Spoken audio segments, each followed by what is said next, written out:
People are calling me and telling me, don't say anything, stay in your lane, be quiet, sit down, you will lose your seat, they won't vote for you. Fight, don't fight. What the f do I have to do in this fucking council in order to get respect as a black woman? And I'm gonna tell you, I'm not afraid of losing the votes. I'm not afraid of the seat. I'm not afraid of anybody here. I don't know if it's the trauma I've built up over these 25 years of being alive because of interacting with the human race, or it's just because I have a great understanding of how to not navigate conversation. But when I hear someone loudly puff out their chest and beat on tables, demanding to get respect for being in a prominent position, something clicks in my brain that makes me think, you're not really a good person. You're someone who just wants to stand in front of a bunch of people and loudly proclaim that they're a good person, while in secret, you might just be a piece of shit. And sometimes I'm wrong about that, and it's me just judging characters based off of my own trauma, and I apologize for that, and I apologize for jumping the gun. But in this instance, I'm absolutely fucking right. Earlier today, Boston City Council member Tanya Fernandez Anderson was arrested on federal public corruption charges. These 6 felony charges stem from an alleged kickback scheme that she orchestrated to obtain several $1,000s in taxpayer money in exchange for a bribe she paid to a staffer she gave her a very large bonus. The indictment charges Ms. Fernandez Anderson with 5 counts of wire fraud in violation of Title 18, United States Code 1343, and 1 count of theft concerning programs receiving federal funds in violation of Title 18, United States Code 666.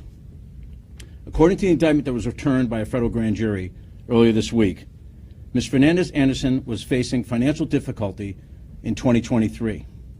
Part of that financial difficulty stemmed from a sanction that was imposed by the State Ethics Commission of $5,000 for Ms. Fernandez Anderson hiring immediate family members in her Boston City Council office. And in around that same time in 2023, Ms. Fernandez Anderson, the grand jury alleges, hatched this scheme to funnel bonus payments, taxpayer money into her own pocket in the tune of approximately $7,000.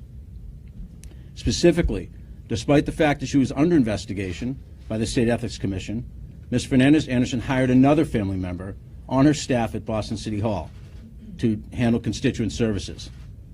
That staff member was related to her, but Ms. Fernandez Anderson falsely represented to City Hall that there was no familial relationship. That is staff member A in the indictment. Ms. Fernandez Anderson then went on to tell that staff member A that she would give that person a $13,000 bonus. That bonus of $13,000 was more than twice as much as Ms. Fernandez was paying to the rest of her staff combined in bonuses. But that supersized bonus came with a hitch. Ms. Fernandez Anderson told staff member A that she would need to fork over $7,000 in cash back to Ms. Fernandez Anderson. Staff member A agreed. The indictment alleges that after staff member A received the deposit of approximately $10,000 after taxes in her bank account, staff member A was directed to make cash withdrawals. And she did that in the days following the receipt of the money in her bank account. $3,000 on May 31st, 2023, $3,000 on June 5th, 2023, and $4,000 on the afternoon of Friday, June 9th, 2023. And shortly after that last cash withdrawal, Ms. Fernandez Anderson and staff member A texted each other, and they arranged for a meetup in a bathroom in City Hall. That meeting happened in the bathroom around 4 o'clock or so on that Friday. And when they met inside that bathroom, Ms. Fernandez Anderson put $7,000 in cash in her pocket, the grand jury alleges. All of that money was funded by the taxpayers of the city of Boston. When faced with financial hardship and that State Ethics Commission $5,000 sanction, Ms. Fernandez Anderson chose to violate her fiduciary duty and defraud the city of Boston, the indictment alleges, rather than find a legal means to pay off that debt. Basically, what we have here is an elected official pretending her motives were purely civic-minded. In fact, we believe she was unlawfully conspiring to enrich herself. This city councilor is accused of stealing thousands of dollars from the city through not just creative, but criminal accounting. Why and how did she do it? We believe she was facing personal financial difficulty when she decided to steal money for herself in the form of a supposed bonus she had doled out to a staff member. Well, in this Commonwealth and in this country, our elected officials work for us, not the other way around. Using public office for personal gain is a crime, plain and simple.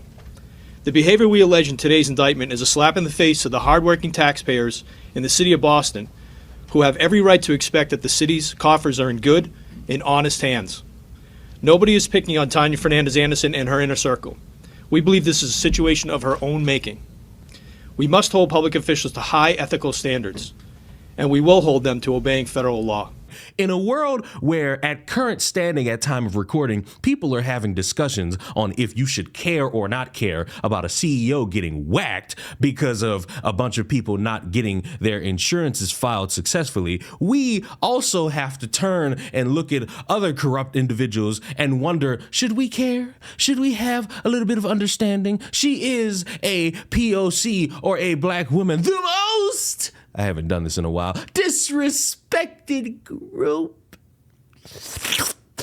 in American history, and they have to fight to earn everybody's respect because it's harder for insert group here to get the respect of insert group over there. And when you're fighting for that respect, you have to walk on this very thin line because anything you do that's wrong in the eyes of these people will be perceived as you not deserving that job. And you know what? Okay, let's play this game because there are examples where someone does a tiny mistake and they get accosted, they get yelled at for these things, and you know, it could be potentially overblown. But when you are hiring your family members and potentially giving them raises that are fluctuating based on how you feel, basically corrupt wages, and you are not doing a good job in your position and you're taking money and you're just using it for your own ill-gotten gains, I think trying to use the black woman defense, the POC defense, the disenfranchised defense, the indigenous defense really doesn't work out for you. It leads to